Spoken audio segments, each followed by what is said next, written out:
अपने हृदय में विराजमान श्री गुरु महाराज जी का ध्यान करते हुए प्रेम सहित बोलिए जयकारा। बोल मेरे श्री गुरु महाराज की जय। भक्ति और विश्वास। एक प्रसंग है, एक पंडित जी रामायण कथा सुना रहे थे। लोग आते और आनंद विभोर हो जाते। पंडित जी का नियम था कि रोज कथा शुरू करने से पहले आइए हनुमंत जी विराजिए कहकर हनुमान जी का आह्वान करते थे। फिर 1 घंटा प्रवचन करते थे। एक वकील साहब भी हर रोज कथा सुनने आते। वकील साहब के भक्ति भाव पर एक दिन तर्कशीलता हावी हो गई। उन्हें लगा कि महाराज रोज आइए हनुमंत जी विराजिए कहते हैं, तो क्या हनुमान जी सचमुच में आते होंगे? अब वकील साहब ने पंडित जी से पूछ ही डाला कि पंडित जी, आप रामायण की कथा बहुत अच्छी कहते हैं, बड़ा रस आता है, बहुत आनंद आता है, परंतु आप जो गद्दी पर प्रतिदिन हनुमान जी को देते हैं, उस पर क्या हनुमान जी सचमुच विराजते हैं? पंडित जी ने कहा, हाँ, मेरा ये व्यक्तिगत विश्वास है कि राम कथा हो रही हो तो हनुमान जी अवश्य पधारते हैं। वकील साहब ने कहा, महाराज जी, ऐसे बात नहीं बनेगी। हनुमान जी यहाँ आते हैं, इसका कोई तो सबूत दीजिए। आपको साबित करके दिखाना चाहिए कि हनुमान जी आपकी कथा सुनने आते हैं। पंडित जी ने बहुत समझाया कि भैया, आस्था को किसी सबूत की कसौटी पर नहीं कसना चाहिए। यह तो भक्त और भगवान के बीच का प्रेम रस है, व्यक्तिगत श्रद्धा का विषय है। आप कहो तो मैं प्रवचन करना बंद कर देता हूँ या आप कथा में आना छोड़ दो। लेकिन वकील साहब नहीं माने।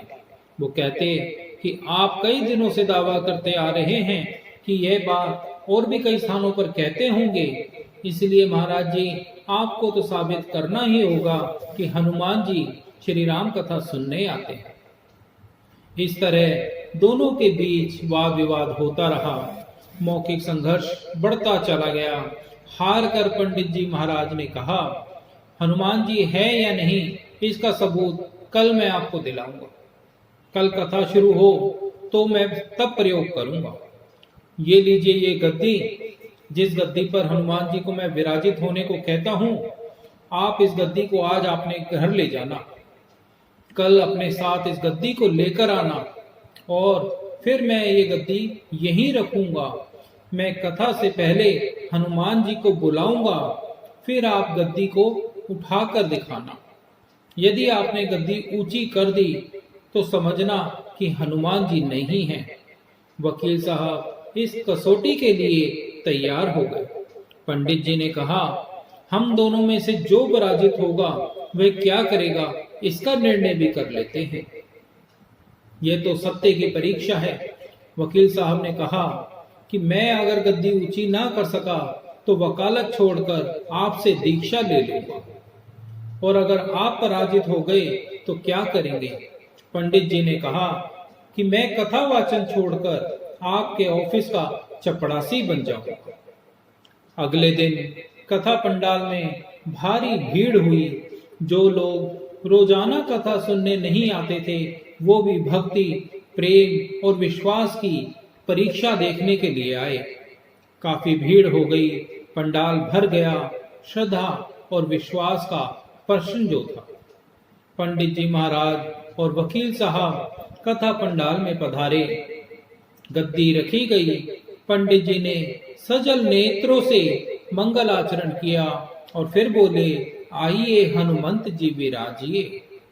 ऐसा बोलते ही पंडित जी के नेत्र सजल हो उठे। मन ही मन पंडित जी बोले, प्रभु, आज मेरा प्रश्न नहीं बल्कि रघुकुल रीति की परंपरा का सवाल है। मैं तो एक साधारण जन हूँ, मेरी भक्ति और आस्था की लाज रखना। फिर वकील साहब को निमंत्रण दिया गया कि आइए आप इस गद्दी को ऊंचा कीजिए। लोगों की आंखें जम गई, ठहर गई। वकील साहब खड़े हुए, उन्होंने गद्दी उठाने के लिए हाथ बढ़ाया, पर गद्दी को स्पर्श भी ना कर सके। जो भी कारण रहा, उन्होंने 3-4 बार हाथ बढ़ाया, परंतु तीनों बार असफल रहे। पंडित जी देख रहे थे, गद्दी को पकड़ना तो दूर, वकील साहब गद्दी को छू भी ना सके। तीनों बार वकील साहब पसीने से तरबतर हो गए। अंत में वकील साहब पंडित जी महाराज जी के चरणों में गिर पड़े और बोले, महाराज जी गद्दी उठाना तो दूर, मुझे नहीं मालूम कि क्यों मेरा हाथ भी गद्दी तक नहीं पहुंच पा रहा है। अतः मैं अपनी हार स्वीकार करता हूं। कहते हैं कि श्रद्धा और भक्ति के साथ की गई आराधना में बहुत शक्ति होती है। मानो तो देव, नहीं तो पत्थर है। प्रभु की मूर्ति तो पाषाण की ही होती है, लेकिन भक्त के भाव से उसमें प्राण प्रतिष्ठा होती है, तो प्रभु विराजते हैं। कहने का भाव यह है कि भक्ति और विश्वास एक ही सिक्के के दो पहलू हैं। अगर आपको विश्वास नहीं है तो भक्ति करने का कोई फायदा नहीं होगा। अगर भक्ति करनी है तो अपना दृढ़ विश्वास रखिए कि प्रभु आपके सामने विराजमान है। प्रभु हर कण कण में विराजमान है और अपने जीवन को सफल बनाए। बोलो जयकारा, बोल मेरे श्री गुरु महाराज की जय।